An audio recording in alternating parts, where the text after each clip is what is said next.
नमस्कार, मैं शीतल शर्मा और आप देख रहे हैं हमारा खास कार्यक्रम ग्लोबल डिबेट, जिसमें आज हम अलग अलग खबरों पर बात करेंगे। हर खबर आप तक बताएंगे कि आखिर इस वक्त विश्व के अंदर क्या गतिविधियां हो रही हैं और किस तरह की खबरें निकलकर सामने आ रही हैं। ये तमाम जानकारी आप तक पहुंचाएंगे। लेकिन ग्लोबल अपडेट में वक्त तो चला है इस वक्त एक बड़ी खबर का। एक बड़ी खबर से इस वक्त की शुरुआत करेंगे। आपको बता दें, अमेरिका में जो हेलीकॉप्टर और प्लेन के बीच जो भीषण टक्कर हुई थी वो क्रैश हुआ था और उसके बाद इस बात पर एक बड़ा खुलासा निकल कर आया है। हादसे में अब तक 67 लोगों की मौत इसमें हुई है। हादसे के लिए बाइडेन की नीतियां जिम्मेदार हैं, ये ट्रंप ने कहा है और कहा है कि जांच करके घटना के कारणों का पता लगाया जाएगा, ये ट्रंप ने कहा है। तो ट्रंप ने अभी अभी अमेरिका की सत्ता संभाली है। अमेरिका में राष्ट्रपति के पद पर दूसरी बार उन्होंने सत्ता संभाली है, लेकिन उन्होंने जो पुरानी वहां पर राष्ट्रपति रहे हैं उन पर यह पूरा ठीकरा फोड़ा है। उन्होंने कहा कि इसके लिए बाइडेन की नीतियां जिम्मेदार हैं, क्योंकि अब से पहले बाइडेन वहां के राष्ट्रपति होते थे, लेकिन इन्होंने सीधा सीधा कहा है कि जो उनकी पॉलिसीज अपनाई गई थी उन्हीं पॉलिसीज के चलते यहां पर यह बड़ा हादसा हुआ है। इसकी जांच करेंगे और जांच के बाद ये साफ होगा कि आखिर यह हादसा कैसे हुआ है। ये तमाम चीजें ट्रंप की तरफ से कही गई। जो तस्वीरें इस वक्त आप देख रहे हैं, ये तस्वीरें बहुत घातक, बहुत खतरनाक तस्वीरें। ये वही तस्वीर है जब यह हादसा हुआ था, जब एक प्लेन और एक हेलीकॉप्टर आपस में टकराए थे और इसमें 67 लोगों की मौत हो चुकी है, जिसका ट्रंप ने भी अपने भाषण के जरिए बताया है कि इसमें कितने सारे लोग जो हैं वो मारे गए हैं।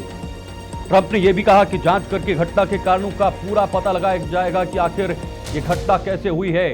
लेकिन इस घटना के पीछे क्या कारण है, क्या वजूहात हैं, ये तमाम चीजें जब जांच होगी उसके बाद ही पता लगेगा। लेकिन फिलहाल जिस तरह की जो तस्वीरें आ रही हैं, जिस तरह की जो विजुअल आ रहे हैं, ये इससे साफ आप अंदाजा लगा सकते हैं कि यह हादसा कितना ज्यादा खतरनाक होगा जब ये हुआ था। इसमें 67 लोगों की मौत भी हुई है और इस पूरे हादसे को लेकर बाइडेन की नीतियों पर यह जिम्मेदारी जो है उसके लिए जिम्मेदार ठहराया है ट्रंप ने।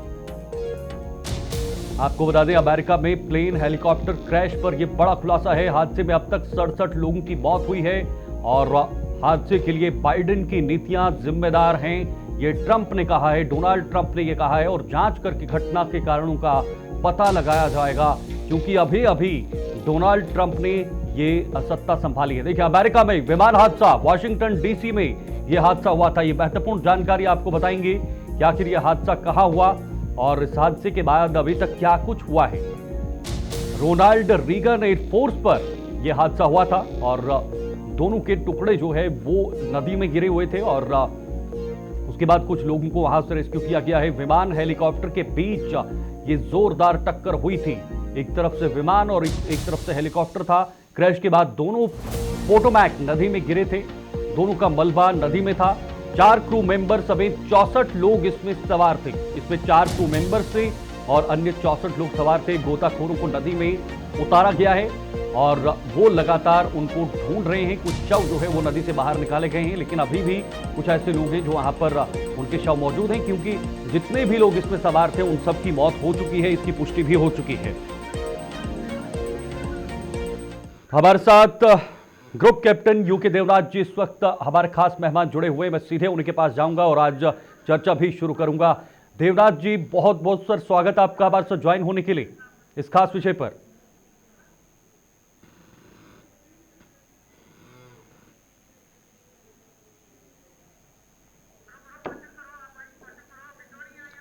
जी धन्यवाद। जी, सुन पा रहे हैं आप कैप्टन साहब? सुन पा रहे हैं? मैं आपको सुन पा रहा जी हूं। जी जी जी, बोलिए। मैं आपको सुन किस पा रहा तरह से इस प्लेन हेलीकॉप्टर क्रैश को आप देख रहे हैं, क्योंकि डोनाल्ड ट्रंप ने इसमें पिछले राष्ट्रपति को इसका जिम्मेदार ठहराया है, उनकी नीतियों को जिम्मेदार ठहराया है। हूं। देखिए, डोनाल्ड ट्रंप जो है हमेशा थोड़ा चर्चा का विषय रहे हैं, कंट्रोवर्शियल रहे हैं। हम्म वो हमेशा चाहते हैं कि किस तरह से कहीं पर भी धूल उड़ा दी जाए। हम्म वो अभी कह रहे हैं कि इस हादसे के लिए जो बाइडेन का एडमिनिस्ट्रेशन या उससे पहले बराक बराक ओबामा। ओबामा का एडमिनिस्ट्रेशन जिम्मेवार था। जी बात यह है कि अमेरिका में पिछले 20 साल से, पिछले 10 साल से एक लहर चली है, हम्म। जिसमें ये कहा जाता है कि सब लोगों को देश के एडमिनिस्ट्रेशन में या देश संचालित करने के लिए सभी तरह के लोगों को शामिल किया जाए, हम्म। चाहे वो श्वेत हों, चाहे वो काले हों, चाहे वो थर्ड जेंडर के भी हों। हम्म। तो ये एक जैसे भारत में हम कहते हैं ना, ऑल इंक्लूसिव पॉलिसीज। तो अब ट्रम्प ये कह रहे हैं कि ये जो एक्सीडेंट हुआ है ये इसलिए हुआ है क्योंकि बाइडेन ने इंक्लूसिवनेस यानी डाइवर्सिटी डाइवर्सिटी हम्म। का पॉलिसी अपनाया। और हम्म। ट्रम्प बोल रहे हैं इसकी वजह से क्या हुआ कि बहुत सारे लोग एडमिनिस्ट्रेशन में, खासतौर से फेडरल एविएशन अथॉरिटी FAA में घुस गए, हम्म। जो कि शायद काम करने में तो अच्छे नहीं थे, लेकिन उनको इसलिए ज्वाइनिंग दे दी गई क्योंकि हम्म। वो अश्वेत थे, ब्लैक थे। कुछ तो थर्ड जेंडर लोगों को भी ज्वाइन करा लिया गया, हम्म। क्योंकि वहां थर्ड जेंडर के लिए भी सभी सरकारी काम काजों में एक थोड़ा सा रिजर्वेशन रखा गया है। हम्म। लेकिन मेरे लेकिन ख्याल से देवनाथ जी, अभी अभी ट्रम्प का ट्रंप ऐसा ने मोर्चा कहना संभाला है अमेरिका सही का। नहीं होगा। जी, अभी अभी मोर्चा संभाला है डोनाल्ड ट्रंप ने अमेरिका का, और आते ही ये हादसा हुआ, और हादसे पर उन्होंने पिछली सरकारों को, यानी जो वहां पर राष्ट्रपति थे, उनको जिम्मेदार ठहराया है। इसके क्या संकेत माने जा सकते हैं? देखिए, हो ये रहा है अमेरिका में कि ट्रम्प चाहते हैं कि उनके कार्यकाल में अमेरिका फर्स्ट की नीति अपनाई जाए। जी। अब लेकिन उन्होंने अभी तक बोला नहीं है कि इसका मतलब क्या है। हम्म। अमेरिका फर्स्ट नीति, क्या वो दूसरे देशों के तुलना में अमेरिका फर्स्ट की नीति करेंगे, हम्म। या वो देश के अंदर भी अमेरिका फर्स्ट की नीति करेंगे? हम्म। वो रिपब्लिकन पार्टी से बिलोंग करते हैं, और आमतौर पे रिपब्लिकन पार्टी जो है वो कैपिटलिस्ट लोगों की, यानी धनाढ्य लोग, इंडस्ट्रियलिस्ट लोग, रियल एस्टेट में जो लोग काम कर रहे हैं उन लोगों की पार्टी है। जी। तो ये लोग हमेशा बोलते रहे हैं कि सरकारी कामकाज में भी सिर्फ उन लोगों को नौकरी देना चाहिए हम्म। या उन लोगों को रखना चाहिए हम्म। जो कि सरकार की नीति का समर्थन करते हैं। हम्म। तो डोनाल्ड ट्रंप ने आते ही ऐसे जितने एडमिनिस्ट्रेटर थे उनको साइडलाइन कर दिया है, बिल्कुल। इंक्लूडिंग पेंटागन में यूएस आर्मी, यूएस एयरफोर्स के जो जनरल हैं, हम्म। जो कि कुछ यूएस आर्मी, यूएस एयरफोर्स के जनरल हैं, उनको भी डोनाल्ड ट्रंप ने रिजाइन करा दिया, हम्म। या उनको इंपॉर्टेंट पोर्टफोलियो से निकाल के सामान्य या फालतू जगह पोस्टिंग दे दी। ऐसे जनरल, ऐसे एयरफोर्स के लीडर जिनको डोनाल्ड ट्रंप को, जिन्होंने आज से 2 साल पहले या 1 साल पहले डोनाल्ड ट्रंप को क्रिटिसाइज किया था। हम्म। तो ट्रंप चाहते हैं कि फेडरल एविएशन एडमिनिस्ट्रेशन में भी या अमेरिका में जो भी सरकारी तंत्र हैं, हम्म। वहां पे सिर्फ ऐसे लोग हों जो कि ज्यादातर, बोलना नहीं चाहिए, ज्यादातर श्वेत लोग हों, जी, क्योंकि लेकिन उनके दिमाग ग्रुप में ये कैप्टन धारणा साहब है यूके कि देवनाथ जो जी, श्वेत एक सवाल ये भी उत्पन्न कम्पिटिटिव होता है कि आखिर पहले भी सत्ता में वो रह चुके हैं, राष्ट्रपति रह चुके हैं, पहली बार अमेरिका की सत्ता में वो नहीं पहुंचे, पहले भी वो इन्होंने पद संभाला है, तो क्या वो इससे अवगत नहीं थे उस समय पे, या इस समय आकर वो इस तरह का यू टर्न ले रहे हैं अमेरिका को लेकर? देखिए शीतल, हो ये रहा है कि अमेरिका में इसके पहले एक ट्रेडिशन था जी। कि कोई भी नया एडमिनिस्ट्रेशन जब पावर में इलेक्शन जीत के आ जाता था, हम्म। तो ट्रेडिशन था कि पहले के एडमिनिस्ट्रेशन को या पहले के राष्ट्रपति को क्रिटिसाइज नहीं करते थे। हम्म। वो अपना कार्यकाल शुरू करते थे, अपनी मर्जी से काम करते थे। जी। लेकिन डोनाल्ड ट्रंप ने उस परंपरा को भंग कर दिया है। डोनाल्ड ट्रंप ने पहले के जो एडमिनिस्ट्रेशन थे उनको, या पहले के जो राष्ट्रपति थे उनको क्रिटिसाइज किया है। हम्म। तो ये अमेरिका में अब तक इस चीज को सही नहीं माना जाता था। हम्म। तो मेरे ख्याल से एक डेमोक्रेटिक मुल्क है, डोनाल्ड ट्रंप को चाहिए कि आज से वो सत्ता में अच्छे काम करें, अपने पसंदीदा लोगों को अपॉइंट करें और अपने मर्जी से सत्ता को आगे चलाएं। अब पहले के राष्ट्रपतियों ने क्या किया या डेमोक्रेट पार्टी ने क्या किया उसको भूल जाएं। ठीक जी। है, लेकिन यूके देवनाथ जी, भारत के दृष्टिकोण से जो अभी वहां पर हो रहा है, या जो अपनी नीतियों को बदल रहे हैं, क्या लगता है भारत के दृष्टिकोण से कितना ये चीजें अहम हैं? इससे भारत को कितना नुकसान है, कितना फायदा है? जी फिलहाल तो शीतल, डोनाल्ड ट्रम्प ने भारत के विषय में जो स्टेटमेंट दिए हैं डायरेक्टली इनडायरेक्टली, उससे भारत में थोड़ा तो खलबली पैदा हो ही गया है। हम्म। उनके एडमिनिस्ट्रेशन ने आते ही बोल दिया कि अमेरिका में लाखों भारतीय जो हैं वो इलीगल तरीके से रह रहे हैं। 18,000 भारतीयों की लिस्ट, जब अभी एस जयशंकर वहां गए थे, 18,000 भारतीयों की लिस्ट थमा दी गई है उनके हाथ में। हम्म। अमेरिका का एडमिनिस्ट्रेशन दावा कर रहा है, उनका जो स्टेट डिपार्टमेंट है, हम्म। विदेश मंत्रालय, हम्म। कि ये 18,000 भारतीय अमेरिका में बिना जरूरी डॉक्यूमेंट या बिना मिनिमम जो उनकी शर्तें हैं उनको पालन किए हुए वहां रह रहे हैं। हम्म। और अमेरिका थोड़ा सा दबाव बना रहा है कि भारत आस्ते आस्ते इन 18,000 भारतीयों को वापस ले आए। और चिंता का विषय यूके है। देवनाथ जी, इसी तरह से डोनाल्ड एक बहुत इंपॉर्टेंट स्टेटमेंट जो है वो विदेश मंत्री ने दिया है। उन्होंने कहा है कि हमें अमेरिका के साथ डिप्लोमेसी का तरीका बदलना पड़ेगा, अलग से पॉलिसी लानी पड़ेगी। तो क्या ये जरूरत है भारत को कि अब एक नई डिप्लोमेसी के तहत, नई पॉलिसी के तहत अमेरिका के सामने जाएं? देखिए, अमेरिका के साथ भारत हमेशा अच्छे रिश्ते मेंटेन करता आया है। हम्म। अमेरिका सिर्फ दो ही चीज भारत से चाहता है। एक तो अमेरिका भारत को चीन के विरुद्ध इस्तेमाल करना चाहता है, हम्म। और दूसरा अमेरिका का एक लॉन्ग टर्म स्ट्रेटेजिक ऑब्जेक्टिव है कि भारत आस्ते आस्ते रूस से दूर हट जाए। हम्म। अब ठीक छोटी है। छोटी चीजें भी हो जाती हैं, जैसे पन्नू का एपिसोड हुआ। अमेरिका ने उनकी जो पुलिस तंत्र है, उनके जो कोर्ट्स हैं, उन्होंने पन्नू केस में हम्म। भारत के अलग अलग लोगों को दोषी ठहरा दिया। कुछ भारतीय जो उच्च पद पर हैं, कुछ भारतीय जो कि मंत्री भी हैं भारत सरकार में, ठीक। उनको भी उनकी कोर्ट्स ने दोषी ठहरा दिया पन्नू केस ठीक है में। सर, एक एक अमेरिका मिनट भारत के सर ऊपर रोकना चाहूंगा। एक और बड़ी खबर, आईएसएस पर जाने वाले पहले भारतीय होंगे Shubhanshu Shukla. Space x dragon के पायलट बनेंगे आईएसएस शुभांशु, और 14 दिन स्पेस पे रिसर्च करेगा mission space x. Indian air force officer हैं शुभांशु शुक्ला, और ये पहले से भारतीय होंगे जो आईएसएस पर जाने वाले बनेंगे, और ये रिकॉर्ड उनके नाम होगा।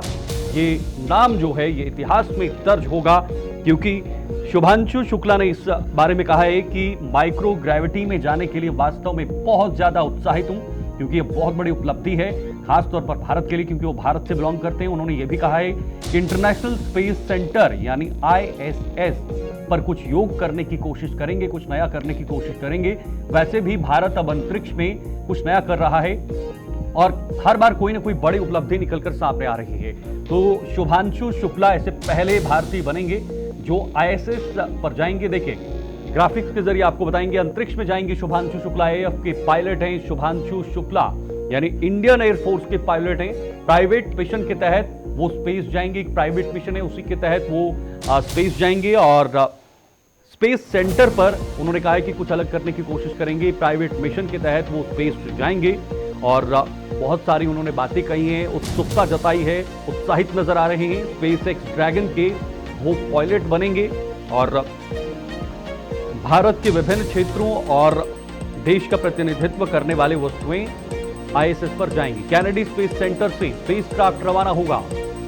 कैनेडी जो स्पेस सेंटर है वहां से स्पेसक्राफ्ट रवाना होगा, उसके वो पायलट होंगे। और ये बहुत बड़ी उपलब्धि भारत के लिए, क्योंकि शुभांशु शुक्ला पहले ऐसे भारतीय बनेंगे, और उनके लिए ये बहुत गौरव करने वाली बात है कि वो पहले ऐसे पायलट बनेंगे जो आईएसएस में रहेंगे। और ये 14 दिन स्पेस में रिसर्च करेगा mission space x. Mission space x जो है ये लगभग 14 दिन वहां पर रहेगा और ये रिसर्च करेगा। हमारे साथ यूके देवनाथ जी लगातार बने हुए हैं। यूके देवनाथ जी, ये बहुत बड़ी उपलब्धि है, बहुत बड़ी गर्व की बात है। शुभांशु जो हैं वो पहले ऐसे भारतीय बनेंगे जो आईएसएस में जाएंगे, कैसे आप देखते हैं सर? जी हाँ, भारत के लिए बहुत बड़ी उपलब्धि इसलिए भी है कि एक प्राइवेट स्पेस एजेंसी जो है वो उनको इनवाइट कर रही है। हम्म। गौरतलब बात है कि डीआरडीओ और इसरो जो है पिछले 5 साल से 4 भारतीयों को ट्रेन कर रहा है हम्म। स्पेस मिशन के लिए। हम्म। और ये भारतीय जो हैं ये अमेरिकन, रशियन और फाइनली इंडियन हम्म। स्पेसशिप पर अंतरिक्ष का दौरा करेंगे। ठीक है। और ये जो एक्स मिशन है इसमें भारतीय क्रू के अलावा एक क्रू जो है वो हंगरी से भी हैं, एक पोलैंड से भी हैं। तो हम्म। इंडियन एयरफोर्स के लिए बहुत ही गौरव का समय है। हम्म। ये मैं आपको बता दूं कि वह शुभांशु शुक्ला जो हैं वो इंडियन एयरफोर्स के फाइटर पायलट हैं, बिल्कुल। टेस्ट हम्म। पायलट हैं। हम्म। और इसरो में ट्रेनिंग के दौरान इनको रशिया में भी ट्रेनिंग दी गई थी। हम्म। तो भारत का जो स्पेस मिशन है, इनका जो एक्सपीरियंस होगा हम्म। वो वापस आने के बाद भारत के स्पेस मिशन में भी बहुत महत्वपूर्ण योगदान होगा, हम्म। क्योंकि यह बता पाएंगे कि स्पेस में भारत का और जितना कर चुका है और क्या क्या कर सकते हैं। हम्म। खासतौर से इंजीनियरिंग पॉइंट ऑफ व्यू से हम्म। छोटी छोटी टेक्निकल इनोवेशंस क्या हैं हम्म। जो कि भारत के स्पेस मिशन में भी शामिल होनी चाहिए। ठीक है। जी। देवनाथ जी, भारत अब कहां पर है अंतरिक्ष के मामले में? क्योंकि लगातार कोई ना कोई बड़ी उपलब्धि भारत को मिल रही है, हर क्षेत्र में भारत उपलब्धि पा रहा है। और आपने जैसे कहा कि वो जब वापस लौटेंगे तो बहुत ज्यादा महत्वपूर्ण होगा। अब क्या धीरे धीरे अब भारत जो है वो अग्रसर है आगे के लिए इस खास क्षेत्र में, खासतौर पर अंतरिक्ष के मामले में?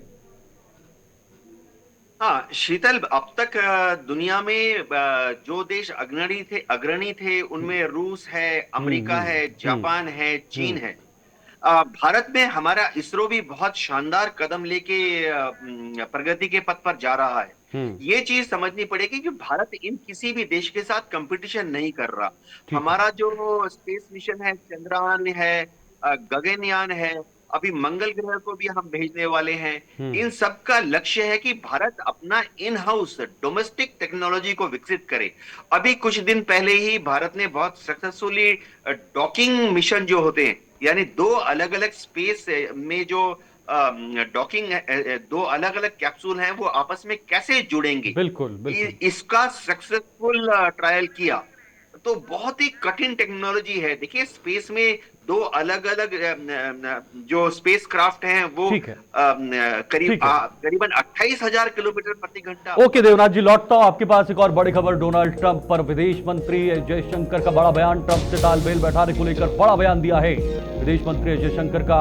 आउट ऑफ सिलेबस नीतियां लाने की जरूरत है, जयशंकर ने कहा। फरवरी में पीएम मोदी और डोनाल्ड ट्रंप की मुलाकात होने वाली है। डोनाल्ड ट्रंप पर विदेश मंत्री एस जयशंकर का यह बड़ा बयान आया है और उन्होंने कहा है कि थोड़ा सा आउट ऑफ सिलेबस होना पड़ेगा, नीतियां लाने की ऐसी जरूरत है। जयशंकर ने कहा, इसका जिक्र मैंने पहले भी यूके देवनाथ जी के सामने किया है, लेकिन ये बहुत बड़ी बात विदेश मंत्री ने कही है खास तौर पर। लेकिन जिस तरह से पिछले दिनों में जो संबंध भारत और अमेरिका के बीच बन रहे थे, अब यहां पर जो विदेश मंत्री ने कहा है कि अब हमें आउट ऑफ सिलेबस जाना पड़ेगा और वो नीतियां लानी पड़ेगी ताकि अमेरिका के साथ दोबारा से तालमेल बैठाया जाए। क्योंकि डोनाल्ड ट्रंप ने जिस तरह से सत्ता में आते ही अपनी नीतियां बदली हैं, देखिए अमेरिकी राष्ट्रपति ट्रंप से डील करने के लिए भारत को अपनी विदेश नीतियों में बदलाव लाना होगा। ट्रंप के आने से बहुत बदलाव होंगे। हो सकता है कि कुछ चीजें बिल्कुल अलग हों, लेकिन हमें देश के हित को ध्यान में रखते हुए हमारी विदेश नीति में बदलाव करना बहुत जरूरी है। इसमें बदलाव करना होगा। विदेश मंत्री एस जयशंकर ने यह बयान दिया है और अब ये महत्वपूर्ण है कि आखिर विदेश मंत्री एस जयशंकर इस विदेश नीति को, इस डिप्लोमेसी को आगे कैसे बरकरार रखेंगे, कैसे मजबूत रखेंगे। और अभी कुछ देर पहले ग्रुप कैप्टन यूके देवनाथ जी ने एक बहुत महत्वपूर्ण बात कही थी कि अमेरिका चाहता है कि भारत के कुछ देशों के साथ रिश्ते ना हो और अमेरिका के साथ ही इनका बढ़िया रिश्ता हो, अच्छा रिश्ता हो। और अब भारत कैसे सभी देशों के साथ एक समान रिश्तों में जो है वो कहीं ना कहीं रखेगी, ये बड़ा सवाल है। क्योंकि भारत चाहता है कि हर देश के साथ उनके रिश्ते अच्छे हों। भारत चाहता है कि चाइना के साथ भी रिश्ते अच्छे हों, रशिया के साथ जो पुरानी दोस्ती चल रही है वो ऐसे बरकरार रहे, या बाकी जो अन्य देश हैं उन सभी देशों के साथ उस दोस्ती को बरकरार रखा जाए। ये तमाम विषय हैं, ये तमाम पहलू हैं। इसी पर फिर से चर्चा करेंगे। हमारे साथ यूके देवनाथ जी बने हुए हैं। मैं एक बार फिर से यूके देवनाथ जी का रुख करना चाहूंगा। यूके देवनाथ जी, विदेश मंत्री एस जयशंकर का बड़ा बयान, उन्होंने कहा कि आउट ऑफ सिलेबस हमें जाना पड़ेगा इन नीतियों को बदलने के लिए। श्री एस जयशंकर जो हैं अभी फिलहाल ग्राउंड वर्क जी। तैयार कर रहे हैं। पृष्ठभूमि में याद रखना पड़ेगा कि मोदी जी बहुत जल्दी अमेरिका के विजिट में जाने वाले हैं, शायद फरवरी के महीने में ही जाएं। देखिए, अमेरिका थोड़ा सा नाराज है भारत के साथ। जब यूक्रेन और रूस का युद्ध हुआ, या अमेरिका के पर्सपेक्टिव से देखें, जब अमेरिका सोचता है कि जब रूस ने यूक्रेन पर हमला किया, हम्म। तो अमेरिकन प्रशासन ने भारत के ऊपर काफी दबाव डाला था कि भारत एक रूस विरोधी बयान दे। हम्म। लेकिन भारत ने ऐसा नहीं किया। हम्म। भारत ने रूस को भी समझाया, यूक्रेन को भी समझाया, यानी पुतिन और जेलेंस्की दोनों को समझाया कि इस युद्ध को बंद करें, बातचीत से मामला सुलझा लें। हम्म। इससे अमेरिका की प्रशासन को लगा कि शायद भारत जो है अमेरिका का पॉइंट ऑफ व्यू समझ नहीं रहा है। हम्म। अभी इसराइल के युद्ध में भी ऐसे हुआ। एक साल पहले अमेरिका की एडमिनिस्ट्रेशन, उनकी जो स्टेट डिपार्टमेंट है, हम्म। वो उम्मीद कर रही थी कि भारत जो है आंख मूंद कर इसराइल की तारीफ करेगा हम्म। जब उन्होंने हमास पर गजा में हमला किया। हम्म। लेकिन भारत सरकार ने, हमारे विदेश मंत्रालय के प्रवक्ता ने बड़े नपे-तुले अंदाज में ये कहा कि गजा में जो फिलिस्तीन के लोग हैं, उनका भी अपना एक मौलिक हक है अपनी जमीन पर रहने का। हम्म। इससे अमेरिका थोड़ा सा नाराज है भारत के प्रति। हम्म। फिर अमेरिका बीच बीच में कुछ हथकंडे निकाल लेता है भारत पर दबाव डालने के लिए। लेकिन मुझे MQ-9 एक हम उनसे एक ड्रोन खरीदने के। फिर से वही सवाल मेरे मन में, मेरे जहन में आ रहा है कि भाई पहले भी डोनाल्ड ट्रंप रहे हैं अमेरिका के राष्ट्रपति, उस समय भी भारत के रिश्ते अच्छे थे, मजबूत थे। और जब डोनाल्ड ट्रंप भारत में आए थे तो नमस्ते भारत या इस तरह की चीजें निकल कर आई थी, बहुत सुर्खियों में हो चला था, बहुत सारे लोग उसमें शामिल हुए थे। क्या उस समय की नीति और इस समय की पॉलिसीज में फर्क है? बहुत सारा अंतर है, जो विदेश मंत्री ने भी कहा है कि हो सकता है कई मंचों पर वो अलग होंगे और हमारी राय अलग होगी। इसमें कोई शक नहीं है कि डोनाल्ड ट्रंप जो हैं अपने पहले कार्यकाल के मुकाबले इस बार कुछ ज्यादा ही क्या शब्द है, जोश में हैं। जिस तरह से उन्होंने अमेरिका का प्रेसिडेंट बनते ही पहले दिन में ही 100 से ज्यादा प्रेसिडेंशियल एग्जीक्यूटिव ऑर्डर साइन किए, उससे दिखाया जाता है वो वह अपना मन का जो उनके नियत में वह करना चाहते हैं। लेकिन अमेरिका में इसका विरोध ऑलरेडी चालू हो चुका है। कम से कम उनके 3 जो डायरेक्टिव्स हैं, प्रेसिडेंशियल ऑर्डर्स हैं, उनके खिलाफ अमेरिका के अलग अलग कोर्ट्स में स्टे ऑर्डर लग गया है। तो डोनाल्ड ट्रंप जो है फिलहाल अब आस्ते आस्ते पेंटागन उनको ब्रीफ करेगा कि भारत के प्रति उनकी क्या नीति होनी चाहिए। आस्ते आस्ते विदेश मंत्रालय, उनका जो स्टेट डिपार्टमेंट है, वो भी उनको थोड़ा नरम कर देगा। उनका लेकिन ये देवनाथ जी, जोशीला व्यवहार जो है शुरुआती 15 भारत दिन की या जो 1 महीना रहेगा। जी, भारत की जो डिप्लोमेटिक प्रायोरिटी है वो क्या रहेगी? सामने अगर ऑप्शन के साथ अनुरूप रूस होगा, अमेरिका होगा, बाकी देश होंगे, तो ये डिप्लोमेटिक प्रायोरिटी जो है वो क्या रहने वाली है? शीतल, भारत के जो लॉन्ग टर्म स्ट्रेटेजिक ऑब्जेक्टिव हैं, उसमें कोई शक नहीं है कि भारत रूस का साथ कभी नहीं छोड़ेगा। क्योंकि रूस ने हमारे साथ पिछले 70 साल में जो भूमिका निभाई है, चाहे वो युद्ध में हो या पीस टाइम हो या टेक्नोलॉजी का आदान प्रदान हो, रूस ने हमेशा भारत सरकार का, कोई भी भारत सरकार में कोई भी पार्टी पावर में रही है, बहुत मजबूती से हमारे साथ रहे हैं। हमें भूलना नहीं चाहिए कि हमारे बड़े बड़े इंडस्ट्रियल पावर प्लांट्स, बड़े बड़े डैम्स और हमारे न्यूक्लियर पावर जनरेशन की जो पॉलिसी रही है, स्पेस में इसरो को जो क्रायोजेनिक इंजन दिए हैं, और आर्मी, नेवी, एयरफोर्स को पूरी तरह से ही रूस की मदद से ही चली है। तो भारत हमेशा रूस के साथ रहेगा। ठीक है, लौटूंगा फिर से आपके पास। एक और बड़ी खबर है, आपको बता दें इस वक्त की बड़ी जानकारी। 6 महीने के बाद हमास का बड़ा कबूलनामा, हमास ने बड़ा कबूलनामा किया है। हमारे मिलिट्री चीफ मोहम्मद दीफ मारे गए हैं, हमास ने किया है, ये मारा है। आईडीएफ ने 6 महीने पहले मारने का दावा किया था, लेकिन 6 महीने के अंतराल के बाद उन्होंने ये माना है कि जी हां, हमारा जो टॉप लीडर था चीफ मोहम्मद दीफ, वो मारे गए हैं। ये बड़ा समय लिया है उन्होंने मानने के लिए, 6 महीने के बाद। 6 महीने पहले जब आईडीएफ ने दावा किया था कि हमने उनके बड़े लीडर को मार गिरा है, लेकिन उन्होंने उस समय उस बात को मानने से इनकार कर दिया था। लेकिन अब ये मान लिया है और हमास की टॉप लीडरशिप को खत्म किया गया है, ये भी कहा गया है। सीधे मैं यूके देवनाथ जी के पास वापस लौटूंगा। यूके देवनाथ जी, हमास ने 6 महीना ये वक्त लगाया है ये मानने के लिए कि जी हमारे टॉप लीडर को मारा गया है। ठीक है, आऊंगा आपके पास। पहले ग्राफिक्स, हमास के माना मिलिट्री चीफ मारे गए हैं, 6 महीने पहले आईडीएफ ने मारा है, ये मान लिया है। हमास मौत से करता रहा इनकार, बार बार इनकार करता रहा। अब हमास ने माना मौत हुई है, इजराइल पर हमले का साजिश करता, और हमास टॉप लीडरशिप खत्म हुई है, ये भी कहा है। और साजिशकर्ता जो है वो इजराइल हैं, इजराइल ने ये हमला किया है। ये तमाम चीज़ें हमास की तरफ से कही गई हैं, उन्होंने ये चीज़ें मानी हैं, लेकिन एक बहुत लंबा समय लगा है। यूके देवनाथ जी हमारे साथ बने हुए हैं। यूके देवनाथ जी, हमास ने माना, लेकिन 6 महीने का ये लंबा वक्त लिया है हमास ने ये मानने के लिए कि हाँ, मृत्यु हुई है, मौत हुई है।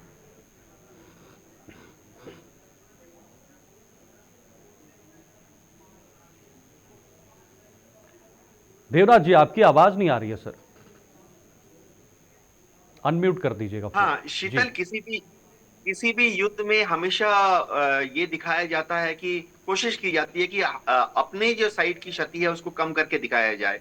इजराइल ने शुरू से ही ये नीति बनाई हुई है कि हमास के या किसी भी आतंकवादी संगठन के टॉप पॉलिटिकल लीडर्स को, फिलोसफिकल लीडर्स को, उनके जो फाइनेंशियर्स हैं जो कि दुनिया भर से फंड जमा करते हैं, उनको मारा जाए। जाहिर बात है, इजराइल ने समय समय पर हमास के यहया सिनवार को मारा, हसन नसरुल्लाह को लेबनान में मारा, हिजबुल्लाह के लीडर थे। उन्होंने इस्माइल हानिया को भी मार डाला, मोहम्मद दायफ को भी मार डाला था, लेकिन हमास ने मना कर दिया। तो ये हमास को देर सवेर तो ये मानना था ही। इजराइल की जो सुरक्षा एजेंसीज हैं, खासतौर से मोसाद, वो जब किसी भी विदेशी मिलिट्री लीडर को मारती है तो एविडेंस गैदर करती है। और गजा के अंदर इजराइल की जो एजेंसी है शिन बेट, वो हमेशा कम से कम 5-6 सोर्सेस से पुष्टि करती है, उसके बाद ही ये दावा करती है। समझिए उन्होंने दावा किया कि उन्होंने मोहम्मद दायफ को मार डाला, तो वो 5-6 जगह से पुष्टि करने के बाद ही शिनबेट इसको ऑफिशियल तौर पर मीडिया को बताती है। लेकिन हमास जो है वो अभी भी एक लड़ाका फोर्स है, अभी भी वो अपने रिक्रूटमेंट ड्राइव को दायर रख रहा है। सीजफायर के बावजूद ऐसा लग रहा है कि वो दुनिया भर के अलग अलग जगह से हथियारों को संग्रहित करने की कोशिश कर रहा है। ऐसे में मिस्र, कतार, इन सब की जिम्मेवारी है कि हमास के ऊपर लगातार थोड़ा दबाव रखें कि वो एक पॉलिटिकल ऑर्गेनाइजेशन बन जाए आस्ते आस्ते, और जो अपना मिलिट्री रूप है उसको आस्ते आस्ते कम कर दे। ये बहुत इंपॉर्टेंट बात आपने कही कि कोई भी देश मानने के लिए ऐसे तैयार नहीं होता, लेकिन जिस तरह से हमास ने अभी माना है, तो क्या एक कमजोर कड़ी निकल कर आई है? उन्होंने ये संदेश दिया है पूरे दुनिया में, उन्होंने कहा है, उन्होंने माना है कि हाँ, हम कमजोर हुए हैं, हमारी टॉप लीडरशिप मारी गई है। जो मोसाद है, इजराइल की इंटेलिजेंस एजेंसी, उनका 1947-48 से ही उनका बहुत क्लियर एम रहा है कि दुनिया भर में कोई भी आतंकवादी, चाहे वो हिटलर के जर्मनी के समय की बात है, जिसने भी ज्यू के विरुद्ध काम किया, उनको चुन चुन के मारना है, चाहे वो अर्जेंटीना में छुपे हो, ब्राजील में छुपे हो, दुनिया के किसी भी कोने में हो।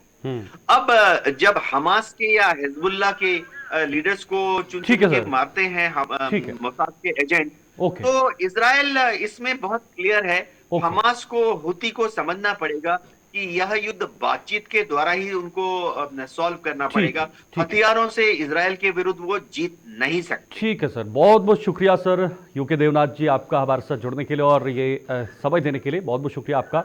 हमारे साथ यूके देवनाथ जी बने हुए थे, जिन्होंने कहा कि अमेरिका के साथ अब एक जब नई पॉलिसी क्रिएट करनी है तो एक अलग तरीके का सिलेबस रखना पड़ेगा। विदेश मंत्री एस जयशंकर ने भी ये कहा है। फिलहाल वक्त ब्रेक का है, लेकिन ब्रेक के बाद भी खबरों का सिलसिला लगातार जारी रहेगा।